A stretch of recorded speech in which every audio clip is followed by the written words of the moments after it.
What's going on, folks? I hope that you are well. I was talking to the builder yesterday about the house, getting that thing in, and we're looking at probably next week again. And what worries me is we've had a lot of dry weather, and this week would be perfect to get that house in if we could do it. I'm almost wondering if he could get that thing in this week, so we don't have to worry about the rain. I went out there yesterday doing a little bit of working around with a few things, nothing major. Only had about an hour and a half to do a few things. I've got to get back out there and really get some dirt moved around and some stuff, just trying to get that thing prepped and ready. I spoke to the plumber. He's got to run that drain line. We're going to do a 4-inch, but it's going to come out the top of the footing towards the side of the house. It's going to be exposed a little bit, about an inch or two above, where I'm going to have to bring some dirt in for about 2 or 3 feet. I got to build that up right there and cover all that up. So routine stuff that has to be done, but being that about 72 feet, the front of my house is about 72 feet from the sewage, the 6-inch line that is there in the middle of my yard. It is what it is. You got to do it. He said I would go with the 4-inch. We can, get that done. He also told me that my pecan trees right there have got to go, and I agree that they're going to cause more problems than just that. But he said for drainage reasons, the roots on those pecan trees, you're probably going to need to get those pecan trees cut down and gone.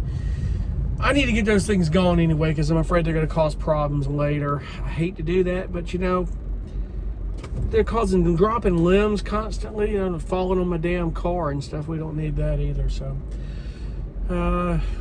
do what we got to do, folks. That's all we can do. But I wanted to get on here and talk about something. The title of this video, you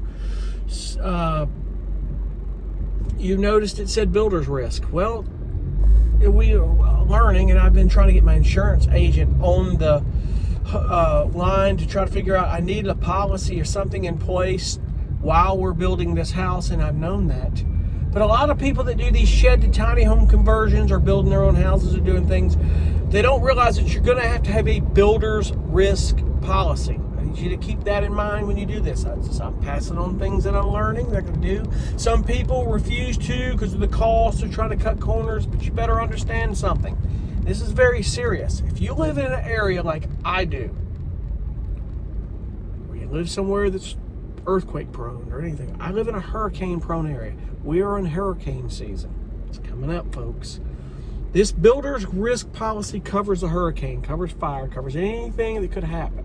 And you need to have that in place.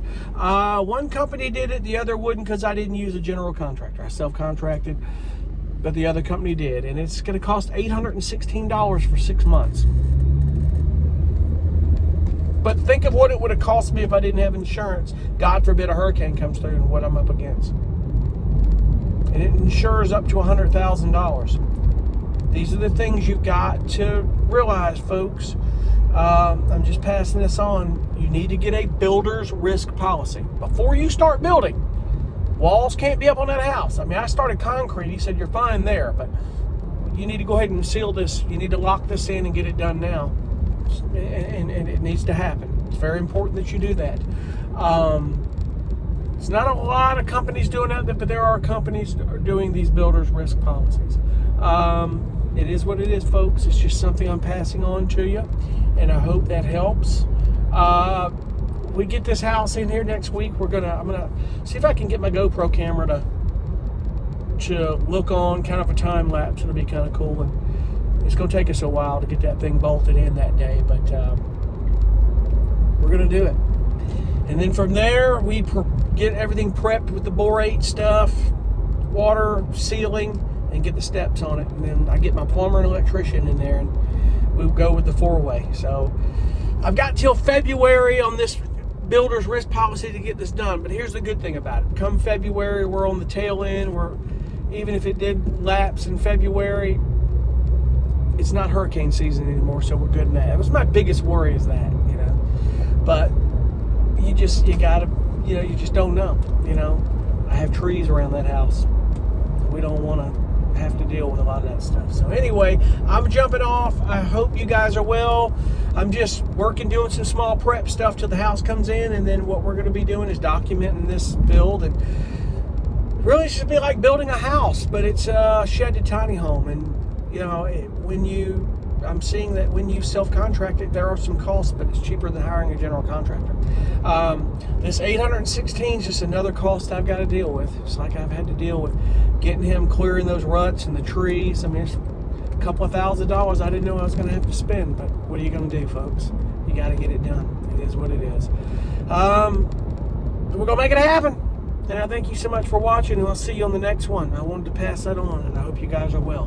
Be cool. Bye.